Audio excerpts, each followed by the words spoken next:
Okay, let's unpack the surprising history of keeping our clothes clean.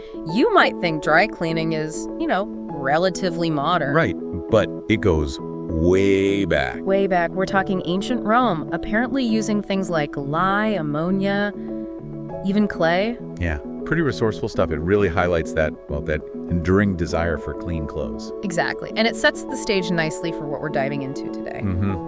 A deep exploration of the world of dry cleaning, its origins, the evolution, and the science behind it all. And we've got some great material here, shared by one of you listening, covering the history, the technical side, even environmental stuff. Really interesting sources. So our mission basically is to take all that info and distill it down for you, give you a clear picture from those accidental beginnings to what we see today. Sounds good. So where do we start with the modern story? Well, the most common story, the one you hear a lot. Yes. Paris, 1825.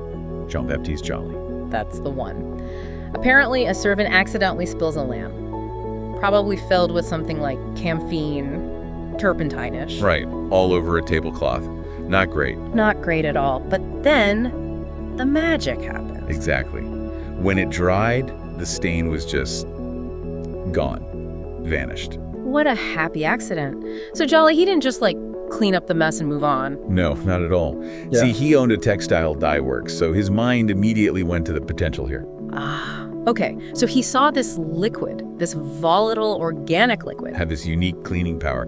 So he started experimenting with similar liquids. It was a real departure from just scrubbing with soap and water, A big leap. And that led him to open the first, what we'd call dry cleaning shops. That's the story. But those early solvents. Wow. Yeah, volatile stuff, right? Makes you wonder about the safety protocols, or lack thereof. Definitely. They were heavily reliant on flammable petroleum stuff, gasoline, kerosene. Oof, effective stain removers, I guess, but incredibly dangerous. The flammability was a massive issue. Yeah. Imagine the insurance premiums. Right. Not exactly low risk. So obviously, they had to start looking for safer options. Precisely. The danger was just too high. So the industry started searching. That led them to things like naphtha, carbon tetrachloride, trichloroethylene. Okay. Less flammable, maybe. But they had their own problems. They did. Toxicity was one issue. And the trichloroethylene, for example, it tended to make dyes run, which is obviously bad news for colored clothes. Right, so it's this constant balancing act. Clean the clothes, but don't start a fire or ruin the fabric. Exactly. And then along came PERC, perchloroethylene. PERC. That sounds like the real game changer around the 1930s. Absolutely pivotal moment. PERC was, highly effective on lots of fabrics, and crucially, much less flammable than those early options. So safer profile, worked well? That's what fueled the big growth of dry cleaning. It really did. It became the industry standard for decades. Well, there's always a but, right? I remember reading about environmental concerns, health risks cropping up later. That's correct.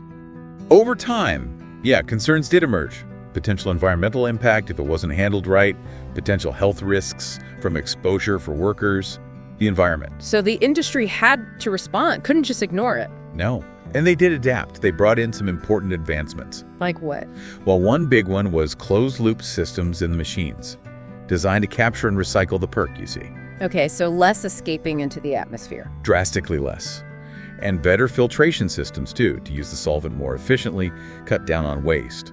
Plus, stricter regulations really pushed cleaners towards safer handling and disposal. Any examples of companies leading the way? Yeah, the notes mentioned Hallett Cleaners receiving EPA certification for environmental stewardship. That shows a real commitment to greener practices. That's good to hear. Positive steps. But are we moving beyond PERC now? Are there even better options? Yes, definitely. The evolution continues. We're seeing more eco-conscious alternatives gain traction. Hydrocarbon solvents are one. They clean well, they're gentler on dyes, so less fading, and they pose a much lower risk to health and the environment. Okay, better. And then there's supercritical CO2.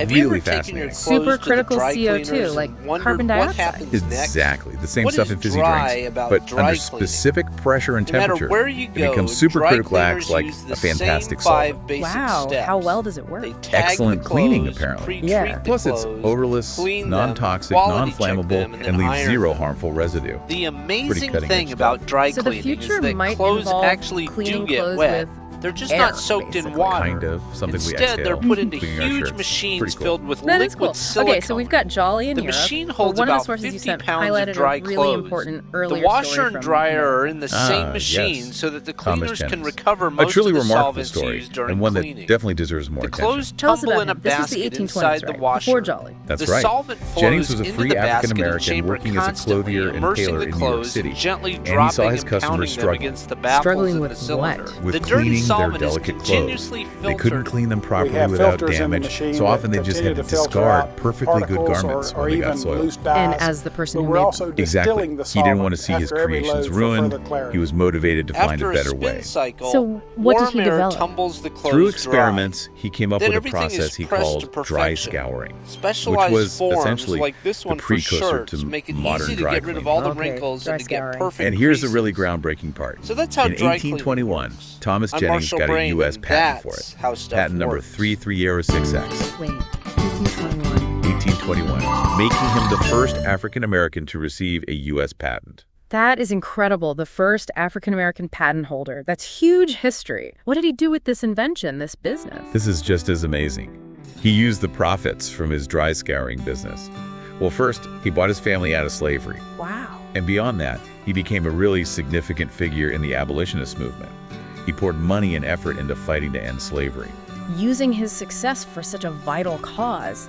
That's powerful. Absolutely. He didn't stop there either. He was involved in so much.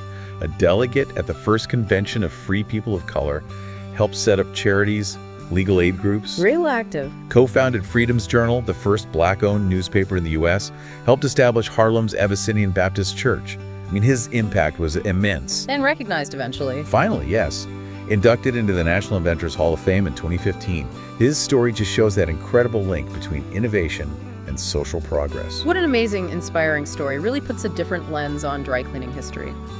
Okay, let's switch back to the nuts and bolts of how it works today. What's the core science? Why dry cleaning versus regular laundry? Right. The key difference is the solvent. Laundering uses water, and many fibers like cotton or linen are hydrophilic.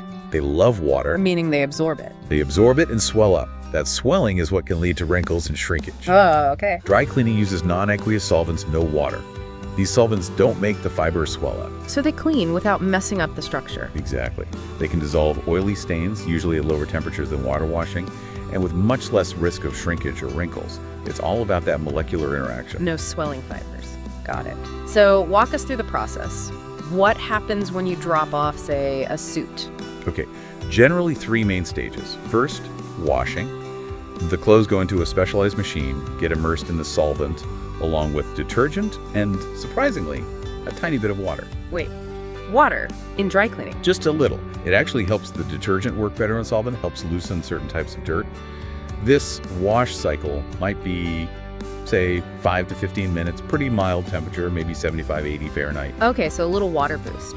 Then what? Step 2, extraction.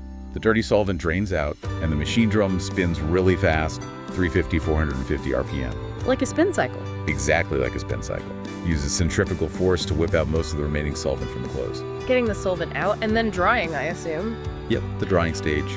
Warm air, maybe 120 to 150 Fahrenheit, circulates through the drum as it tumbles. Evaporating the rest of the solvent. Right. And the air coming out usually goes through a lint trap, then a condenser to cool it down and recover that solvent vapor. So they reuse the solvent. Oh yeah. Recovery and reuse is key, especially with PERC, but other solvents too. The drying cycle might take 10 to 30 minutes. Modern systems often have activated carbon filters too, to grab any last bits of vapor. Seems pretty sophisticated. It's not just a big washing machine. What kind of equipment are we talking? Specialized stuff. You have machines for washing, extraction, drying. Sometimes there's separate units, transfer machines, where you move the clothes. Okay. More common now are dry-to-dry machines that do all 3 steps in one unit. Those coin-op ones you might see, they're all dry-to-dry. Right. And filters are important too. Crucial. Filters, often using activated carbon or diatomaceous earth, clean impurities out of the solvent, so it stays effective. And stills are used to purify the recovered solvent for reuse. It's quite a closed system in good facilities. And what about spotting? I hear that term. Spotting. That's the targeted treatment for specific stains. It can happen before the main cleaning or sometimes after if a stain is stubborn. Like a pre-treatment. Sort of, but often much more specialized. It's a real skill. Using specific chemicals, maybe steam, special tools, trying to break down that particular stain without hurting the fabric takes knowledge of chemistry and textiles. Fascinating. Okay, so from ancient clay and accidental spills to these high-tech systems, quite the journey. Now, the sources also mention global differences, how it's viewed elsewhere. Absolutely. The core process might be similar, but Have you ever taken your the clothes culture to around the dry garment care cleaners varies a and lot. wondered How so? what happens Well, next? in many Western What countries, is like one source dry probably about noted, dry we cleaning? often see it as a convenience, No matter right? where For you work go, clothes. dry Delicate. cleaners use the same Fits our busy 5 lives. basic Yeah, steps. definitely. Save They time, tag the care for clothes, tricky items, pre-treat makes the sense. clothes, How's it clean different elsewhere? them, quality Well, check contrast them, that and with, iron say, them. parts of Asia. The Japan, for amazing instance, thing has this about tradition dry called cleaning sensu. is that Sensu. clothes Yeah, it actually involves do incredibly get wet. meticulous They're just hand not cleaning soaked in techniques, water. sometimes Instead, using they're put natural into huge plant-based machines solvents. filled with The liquid focus is really silicone. on preserving the The fabric, machine the holds about craftsmanship. 50 pounds It's less of about dry speed, clothes. more about The washer care, and dryer are in the same artistry machine, almost. so that Wow, a the cleaners totally can different recover mindset, most of the preservation solvents over used during convenience. cleaning. exactly. The And then you clothes look at tumble places in a like Middle basket East inside or the South washer. Asia. The Dry solvent cleaning can flows intersect into the with basket and religious chamber or social constantly, customs. Like immersing the specific clothes and requirements for gently certain dropping garments? and Precisely. pounding them against the Cleaning baffles religious in the attire for cylinder. ceremonies, The dirty for example. solvent is Cleaners might continuously offer specialized filtered. services We respecting have those filters cultural in the needs. machine It's that really interesting continue to how filter clothing out care gets woven particles into or culture even and religion loose like that. dyes. But Clothes we're mean also more than just distilling the covering up. solvent They after really every do. load for And it's further important to cleaning. remember, even with modern After a tech, spin cycle, traditional methods warm air persist tumbles everywhere. the clothes Hand dry. washing, sun drying, Then everything techniques is passed pressed down to generations perfection. are still valued, Specialized sometimes used forms like alongside this one for or instead of shirts commercial make it easy cleaning. to get And rid of all access the must be a wrinkles factor, and to too. get perfect Huge creases. factor. So that's Socioeconomics how plays dry a big cleaning role. works. It's common On in Marshall affluent Brain, and cities, that's maybe less so, how stuff where works. people rely on traditional ways more in rural or lower income areas. The globalization of fashion is boosting demand in some emerging economies too.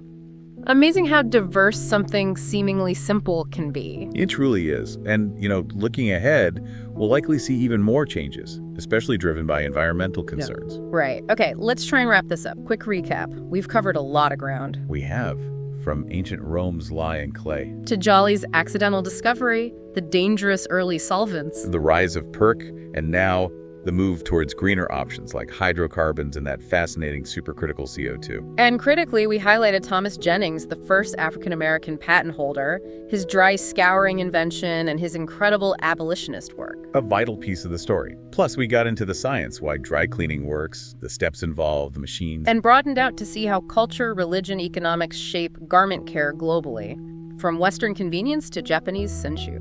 Yeah, that global perspective adds a lot. So, for you listening, we hope this deep dive gives you a real shortcut to understanding this everyday service. Maybe reveal some surprising history and science behind just dropping off your clothes. Hopefully some things you didn't know. And maybe a final thought to leave you with. As environmental pressures keep shaping industries, what do you think is next for garment care? What innovations are coming? And could some of those traditional, maybe forgotten practices hold keys for the future? Yeah. How do we balance convenience, getting things truly clean, and doing it sustainably? Lots to think about next time you head to the cleaners.